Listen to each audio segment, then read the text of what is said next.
ಕೇಂದ್ರ ಸರ್ಕಾರ ನೋಡಿ, ರಾಜ್ಯ ಸರ್ಕಾರದವರು ಕೇಂದ್ರದ ಮೇಲೆ ಹಾಕ್ತಿದ್ದಾರೆ, ಕೇಂದ್ರದವರು ಇವ್ರ ಮೇಲೆ ಹಾಕ್ತಾ ಇದ್ದಾರೆ. ನಡುವೆ ಸಮಸ್ಯೆ ಆಗ್ತಿರೋದು ರೈತರಿಗೆ. CM ಅವರು ಸೂಚನೆ ಕೊಟ್ಟರು, ಅವರ ಸೂಚನೆಯಂತೆ ಅವರು ಬೆಳಗಾವಿಗೆ ಬಂದರು. ಬೆಳಗಾವಿ DC ಮೊಹಮ್ಮದ್ ರೋಷನ್ ಜೊತೆಗೆ ದಿಢೀರ್ ಸಭೆಯನ್ನು ಮಾಡಿದರು.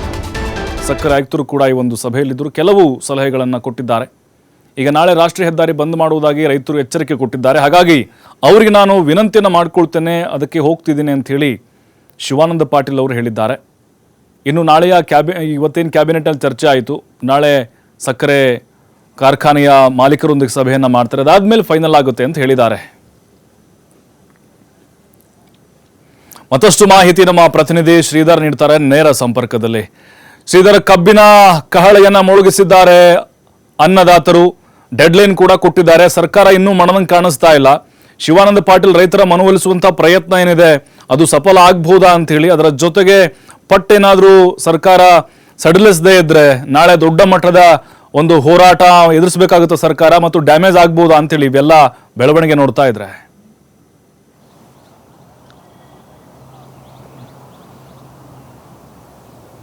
ಪ್ರಭು, ಬೆಳಗಾವಿಯಲ್ಲಿ ಕಬ್ಬು ಬೆಳೆಗಾರರ ಹೋರಾಟ ತೀವ್ರ ಸ್ವರೂಪ ಪಡೆದಿದೆ. ಇದರಿಂದ ಸರ್ಕಾರ ಎಚ್ಚೆತ್ತುಕೊಂಡಿದೆ. ಸ್ವತಃ ಸಕ್ಕರೆ ಸಚಿವ ಶಿವಾನಂದ ಪಾಟೀಲ್ ಕೂಡ ಬೆಳಗಾವಿಗೆ ದೌಡಾಯಿಸಿದರು. ಬೆಳಗಾವಿ ಖಾಸಗಿ ಹೋಟೆಲ್ನಲ್ಲಿ ಜಿಲ್ಲಾಧಿಕಾರಿ ಮೊಹಮ್ಮದ್ ರೋಷನ್ ಅವರ ಜೊತೆ ಒಂದು ಸುದೀರ್ಘವಾಗಿ 1 ಗಂಟೆಗಳ ಕಾಲ ಸಭೆಯನ್ನು ನಡೆಸಿದರು. ಈ ಸಭೆಯಲ್ಲಿ ಸಕ್ಕರೆ ಕಾರ್ಖಾನೆಗಳ ಏನು ದರ ನಿಗದಿ ಆಗಿರ್ಬೋದು, ಜೊತೆಗೆ ಎಲ್ಲ ವಿಚಾರಗಳು ಏನು ರೈತ ಹೋರಾಟ ನಡೆಸ್ತಾ ಇದ್ದಾರೆ, ಗುರ್ಲಾಪುರ ಕ್ಲಾಸ್ನಲ್ಲಿ ನಡೆಸ್ತಿರ್ತಕ್ಕಂಥ ಹೋರಾಟ ವಿಚಾರ ಆಗಿರ್ಬೋದು, ಎಲ್ಲ ವಿಚಾರದ ಬಗ್ಗೆ ಈಗಾಗಲೇ ಒಂದು ಸಮಾಲೋಚನೆ ನಡೆಸಿದರು. ಜೊತೆಗೆ ಈಗಷ್ಟೇ ಏನು ಸಕ್ಕರೆ ಸಚಿವರು ಬೆಳಗಾವಿಯಿಂದ ಏನು ಗುರ್ಲಾಪುರದ ಪ್ರವಾಸ ಬೆಳೆಸಿರ್ತಕ್ಕಂಥದ್ದು. ಬೆಳಗಾವಿ ಜಿಲ್ಲೆಯ ಮೂಡಲಗಿ ತಾಲೂಕಿನ ಗುರ್ಲಾಪುರ ಕ್ರಾಸದ ಏನು ರೈತರ ಪ್ರತಿಭಟನಾ ವೇದಿಕೆಯಿಂದ ಆ ಪ್ರತಿಭಟನಾ ವೇದಿಕೆಗೆ ಈಗ ಸಕ್ಕರೆ ಸಚಿವರೇ ಸ್ವತಃ ಹೋಗ್ತಾ ಇದ್ದಾರೆ. ನಿನ್ನಷ್ಟೇ ಸರ್ಕಾರದ ಪ್ರತಿನಿಧಿಯಾಗಿ ಸಚಿವ HK ಪಾಟೀಲ್ ಹೋಗಿದ್ರು. ಇವತ್ತು CM ಸಿದ್ದರಾಮಯ್ಯ ಅವರ ಸೂಚನೆ ಮೇರೆಗೆ ಈಗ ಸಕ್ಕರೆ ಸಚಿವರು ಈಗ ಸ್ವತಃ ಏನಂದ್ರೆ ಆ ಒಂದು ಪ್ರತಿಭಟನಾ ಸ್ಥಳಕ್ಕೆ ಹೋಗ್ತಾ ಇದ್ದಾರೆ. ಏನು ಸಕ್ಕರೆ ಸಚಿವರಿಗೂ ಆರಂಭದಲ್ಲಿ ಹೋಗುವಂಥ ಸಂದರ್ಭ ಕೂಡ ಅವರನ್ನ ತಡೆಯುವಂಥ ಪ್ರಯತ್ನ ನಡೆದಿರ್ತಕ್ಕಂಥ ಅಂಶ ಕೂಡ ಇಲ್ಲಿ ಬೆಳಕಿಗೆ ಬರ್ತಿರ್ತಕ್ಕಂಥದ್ದು. ಅಂದರೆ ಅಲ್ಲಿ ರೈತರು ಏನು ಸಾಕಷ್ಟು ಆಕ್ರೋಶಭರಿತರಾಗಿದ್ದಾರೆ. ಹಾಗಾಗಿ ಅಲ್ಲಿ ಸಕ್ಕರೆ ಸಚಿವರು ಹೋದಂಥ ಸಂದರ್ಭದಲ್ಲಿ ಏನಾದರೂ ಅಹಿತಕರ ಘಟನೆಗಳು ಆಗುವಂಥ ಸಾಧ್ಯತೆ ಇರ್ತಕ್ಕಂಥ ಹಿನ್ನೆಲೆಯಲ್ಲಿ ಆ ಒಂದು ಮುಂಜಾಗ್ರತೆ ಕ್ರಮಗಳು ಇಲ್ಲದೆ ನೀವು ಅಲ್ಲಿ ಹೋಗೋದು ಸೂಕ್ತ ಅಲ್ಲ ಅನ್ನೋಂಥ ಸಲಹೆಯನ್ನು ಕೂಡ ಸಕ್ಕರೆ ಸಚಿವರು ಕೊಟ್ಟಿರ್ತಕ್ಕಂಥದ್ದು. ಆದರೂ ಕೂಡ ಈಗ ಶಿವಾನಂದ ಪಾಟೀಲ್ ಒಂದು ಪ್ರತಿಭಟನಾ ಸ್ಥಳಕ್ಕೆ ಈಗ ತೆರಳುತ್ತಾ ಇದ್ದಾರೆ. ಒಂದು ಅಂಶ ಏನಂದರೆ ಪ್ರಭು, ಜಿಲ್ಲಾಧಿಕಾರಿಗಳ ಜೊತೆ ಸಮಾಲೋಚನೆ ನಡೆಸಿದ ಬಳಿಕ ಸಕ್ಕರೆ ಸಚಿವರು ಈಗ ಬೆಳಗಾವಿ ಖಾಸಗಿ ಹೋಟೆಲ್ನಲ್ಲಿ ಪ್ರತಿಕ್ರಿಯೆ ಕೊಟ್ಟಿದ್ದಾರೆ. ನಾಳೆ ಮುಖ್ಯಮಂತ್ರಿಗಳು ಏನು ಸಕ್ಕರೆ ಕಾರ್ಖಾನೆ ಮಾಲೀಕರ ಸಭೆ ಕರೆದಿದ್ದಾರೆ. ಆ ಒಂದು ಸಭೆಯಲ್ಲಿ ಮುಖ್ಯಮಂತ್ರಿಗಳು ಚರ್ಚೆ ನಡೆಸ್ತಾರೆ.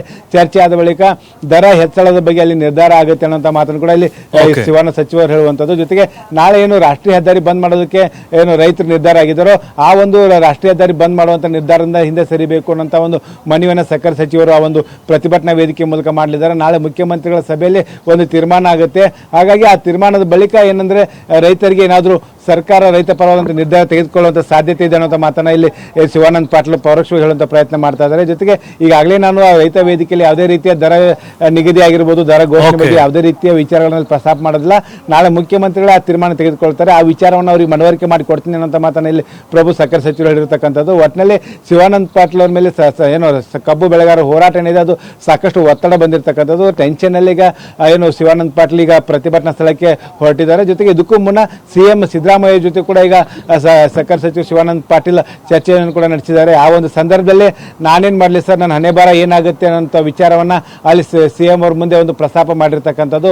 ಎಲ್ಲೇ ಒಂದು ಕಡೆ ಕಬ್ಬು ಬೆಳೆಗಾರರ ಹೋರಾಟ ಇವತ್ತು ಅಂತ್ಯ ಆಗುತ್ತಾ ಇಲ್ಲೋ ಅನ್ನೋದು ಕೂಡ ಒಂದು ಈಗ ಶಿವಾನಂದ ಪಾಟೀಲ್ ಒಂದು ವೇದಿಕೆ ಮೇಲೆ ಹೋದೆ ಏನೆಲ್ಲ ಭರವಸೆ ಕೊಡ್ತಾರೆ ಅದರ ಮೇಲೆ ನಿರ್ಧಾರ ಆಗುತ್ತೆ. ಪ್ರಭು, ಥ್ಯಾಂಕ್ ಯು ಶ್ರೀಧರ್ ಮಾಹಿತಿಗಾಗಿ.